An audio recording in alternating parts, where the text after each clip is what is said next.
Salut les amis et bienvenue une fois de plus sur cette nouvelle vidéo. J'espère que vous allez bien, j'espère que vos investissements se portent super bien. Donc aujourd'hui les amis, on va revenir sur le projet Terra Luna parce que je vois en fait beaucoup de personnes qui ne réussissent pas à se maîtriser. Beaucoup de personnes et malheureusement ces personnes-là ce sont généralement des personnes qui n'ont pas assez de connaissances dans le domaine des crypto-monnaies, des personnes qui ne savent pas par exemple gérer le risque, des personnes qui ne connaissent pas gérer leur investissement de façon générale. Parce qu'en fait, j'ai vu des personnes, je vais pas faire d'introduction aujourd'hui, donc il n'y a pas vraiment d'introduction aujourd'hui, on va aller directement dans le vif du sujet. Si jamais c'est la première fois que vous atterrissez ici, quotidiennement, nous faisons le décryptage de crypto-monnaies, donc des vidéos dans le domaine des crypto-monnaies et l'investissement de façon générale. Donc, si ça vous intéresse les amis, abonnez-vous. Donc, comme je disais, il y a des personnes en fait, parce qu'en fait, après que le projet ait fait presque moins 100%, il y a des gens qui ont investi et qui sont actuellement à presque moins 60-70%. Et en plus de ça, il y en a plusieurs qui ont investi énormément dessus. Parce que j'ai en fait des personnes qui m'ont écrit en privé disant qu'elles ont investi presque 60 à 70% de leur portefeuille. Et ces personnes me demandaient en fait ce que je pensais du projet, si est-ce que le projet va encore atteindre $1, etc. Donc quand je vois des personnes pareilles, je me pose des questions Je me pose des questions. Ça c'est par exemple ceux qui ont réussi à m'écrire en privé. Il y a par exemple ceux qui ne m'ont pas écrit en privé, mais il y en a plusieurs autres qui ont investi sur le projet. Donc quand il y a des projets pareils, quand il y a des projets qui se sont cassés la figure comme ce projet de Terra Luna, il faut avoir des réserves dans l'investissement. Il faut avoir des réserves. Il ne faudrait pas dire, ah tiens, c'est une opportunité d'entrer sans même réfléchir. Vous devez d'abord réfléchir avant d'investir sur un projet pareil les amis. Je crois bien quelques heures après la chute du projet ou maximum 24 heures après, j'ai écrit dans le groupe Telegram qu'il fallait faire attention. Ne pas investir pour l'instant sur le projet. Fais attention. J'ai vu certaines personnes qui ont dit qu'ils vont néanmoins investir dessus. J'ai dit ok, ça n'engage que vous, mais faites très attention. Et si jamais vous n'êtes pas dans le groupe Telegram, je vais laisser le lien dans la description et en commentaire épinglé. Accédez au groupe Telegram parce que généralement on échange également via ce canal-là. Donc accédez au groupe Telegram via le lien que je vais laisser dans la description. Donc j'avais ainsi émis un communiqué dans le groupe Telegram de faire un peu attention pour l'instant. Il faut faire attention parce qu'on n'a pas encore en fait la certitude sur la tangente que prendra ce projet dans la suite. Et au vu de la chute en question, parce qu'on parle de près de 60 milliards de dollars qui ont été évaporés. 60 milliards de dollars. Je ne sais pas si vous comprenez ce que ça veut dire. 60 milliards. Pour que ce projet puisse encore atteindre des chiffres pareils, il faudrait que le projet trouve des fonds. Il faudrait que des gros investisseurs reviennent encore investir massivement dessus. Ce n'est pas en fait les petits investisseurs qui vont ramener le projet à 60 milliards. Non, ce sont des gros investisseurs. Ce sont en fait des gros fonds qui peuvent investir dessus. Et actuellement, si personne ne veut investir sur le projet en question, personne. Après ce fiasco-ci, vraiment, on se demande même si les stablecoins algorithmiques valent de la peine. Donc, ce n'est même plus une affaire de seulement Terra Luna, mais l'ensemble en fait des stablecoins algorithmiques. Est-ce que ça vaut vraiment la peine d'investir dessus? Donc, pendant que les personnes qui investissent à coups de milliards sont même encore en train de réfléchir, bon, certaines personnes ont déjà investi presque 60% de leur portefeuille, 70 à 80%. Et c'est pas bon les gars, c'est pas une bonne stratégie. Non seulement d'abord investir 70%, bien 50% même de son portefeuille sur un projet pareil, c'est presque ne pas réfléchir quoi. C'est vous n'avez presque pas de stratégie. Et maintenant aussi, vu le risque qui est présent, vous n'avez même pas fait d'études de risque, vous n'avez même pas en fait mesuré le risque. Le projet, il est extrêmement risqué. C'est vrai qu'à la base, l'idée derrière, c'était un projet assez louable et tout, mais il est très risqué.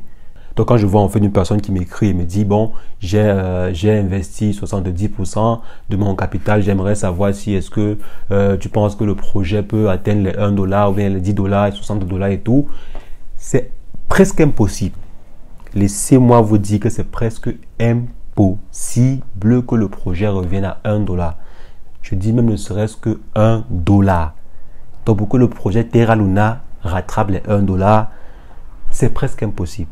Presque impossible. Pourquoi? Parce que déjà, si le projet atteint même les simples 8 centimes, c'est que sa capitalisation boursière va atteindre celle du Bitcoin. Donc, vous voyez déjà à peu près où nous sommes. Donc, si quelqu'un vient investir dessus parce que la personne a espoir que le projet va atteindre les, je sais pas, les $1 et il sera multimillionnaire ou bien multimilliardaire, alors faites très attention. Faites très attention. Le projet, j'ai dit que si le projet atteint par exemple les 8 centimes, c'est que la capitalisation boursière va exploser. Donc ça va atteindre et voire même dépasser celle du Bitcoin. Et moi, je ne vois pas Terra Luna en train de dépasser le Bitcoin. Moi, personnellement, je ne vois pas cela de cet œil-là. Donc actuellement, on s'est dit en fait que le Terra Luna va atteindre les $1. C'est presque la même chose que dit le Shiba Inu atteindra les $1. C'est presque la même chose. Donc, je vous déconseille fortement d'investir soi-disant sur le long terme sur le projet Terra Luna. Moi, je ne suis pas dessus. Et si jamais vous voulez investir dessus, investissez de façon stratégique. Je préfère même que vous tradiez dessus. Si vous voulez trader, vous pouvez trader dessus. Par exemple, j'ai fait un short gagnant une fois sur le projet, mais ça m'a pas intéressé. Même trader dessus, je veux même pas trop trader dessus parce que vous avez en fait de grandes chances de perdre énormément d'argent sur ce projet. Donc actuellement, sur le fondateur derrière le projet, il est presque seul. Il est presque seul sur son projet actuellement. On a dit même ses avocats ont démissionné. La plupart de ces avocats, si ce n'est tous, ces avocats ont démissionné. Donc la core team derrière le projet, les gars sont en train de lâcher parce que ce n'est pas viable, quoi. Ce n'est pas économiquement viable. Pouvoir encore peut-être atteindre ne serait-ce que même 1 milliard ou bien quelques milliards même, c'est pas chose facile. C'est pas du tout chose facile. Et ce qui me fait mal en fait dans cette affaire-ci, c'est quoi? C'est que les personnes qui vont en fait se faire prendre ou bien les personnes qui vont tomber dans le piège de ce genre d'investissement, c'est toujours les petits investisseurs. C'est toujours les petits investisseurs, les personnes qui vont avoir espoir que bon, en investissant $10, $100, lorsque le prix va atteindre $1, on pourra être millionnaire. C'est toujours des petits investisseurs, des personnes qui n'ont presque rien, quoi. Malheureusement, c'est toujours ainsi. Malheureusement, c'est toujours ainsi. Les gros investisseurs ou bien les personnes aguerries ont par exemple la culture du risque, ne vont jamais perdre leur argent dans des choses pareilles ou bien même vont spéculer encore plus massivement sur le projet. Quand par exemple des personnes vont voir la courbe du Terra Luna évoluer un peu, certains traders scrupuleux vont jouer sur le marché avec juste quelques centaines de milliers de dollars. Parce qu'actuellement, c'est avec quelques dizaines voire des centaines de milliers de dollars, on peut manipuler le marché du Terra Luna. Donc faites très attention les amis, faites très attention. Même si vous voyez le Terra Luna faire fois 1000, fois 2000, fois 5000%, faites très attention. Faites très attention. Comme j'ai dit, le marché du Terra Luna actuellement, il est très facilement manipulable. Et généralement, ce sont les petits investisseurs qui vont en payer le prix.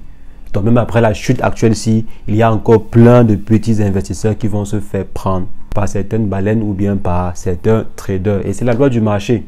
Si vous entrez bêtement sur le marché, comme je dis toujours, vous allez être la proie des baleines. Vous allez être la proie des investisseurs aguerris. Donc les amis, de grâce, si vous avez un argent à investir, investissez-le de façon intelligente. Et moi, mon point de vue, investir sur le projet Terra Luna, c'est une bêtise. J'espère que je me trompe. J'espère vraiment que je me trompe. Mais selon moi, investir actuellement sur le projet Terra Luna, c'est une bêtise.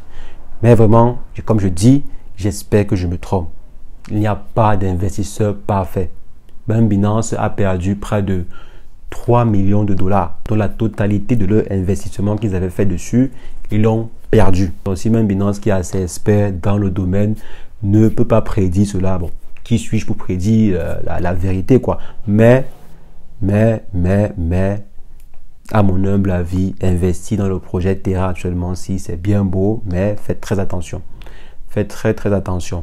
Il y a ceux qui vont investir au bon moment, peut-être quand une personne va pomper le marché, une personne aura investi au bon moment et la personne pourra faire du peut-être 2 fois 2 fois 3 fois 4 et tout. mais généralement, ça sera au détriment de plusieurs dizaines de milliers de petits investisseurs. Donc, faites très attention, les amis. Ne soyez pas le bouc émissaire. Ne soyez pas le bouc émissaire de ce projet. Si néanmoins vous voulez quand même investir dessus, investissez juste un montant dérisoire, pas jusqu'à 50% de votre portefeuille. Investissez un montant dérisoire que si vous perdez, ça ne va pas affecter la totalité de votre portefeuille. Soyez stratège dans vos investissements. N'investissez pas un montant que vous n'êtes pas prêt à perdre. Ou bien que si vous perdez, ça va vous ruiner. Non. Investissez un montant que si jamais demain ce montant avoisine les zéros, ça ne va pas vous mettre à terre. Donc, les amis, faites très attention au projet Terra Luna. Personnellement, je ne vais pas du tout investir dessus. Même si le projet atteint je ne sais pas combien, je ne vais pas investir dessus. Même les dirigeants derrière le projet sont en train d'abandonner le bateau. Qui suis-je pour venir plonger dans le bateau? Ou bien qui suis-je pour venir monter à bord du bateau et commencer à investir à tort et à travers? Non. Non, les amis, non, non, non, non, non. Faites très, très attention avec ce projet. Donc, les amis, c'est ce que je voulais rapidement partager avec vous. Comme j'ai dit, je vais laisser le lien Telegram dans la description. Rejoignez le lien Telegram, on échange généralement dessus. C'est un plaisir d'échanger avec vous dans cette vidéo. On va simplement se revoir très prochainement pour une nouvelle vidéo sur le décryptage de crypto-monnaies. Mais entre-temps, portez-vous bien. Ciao, ciao.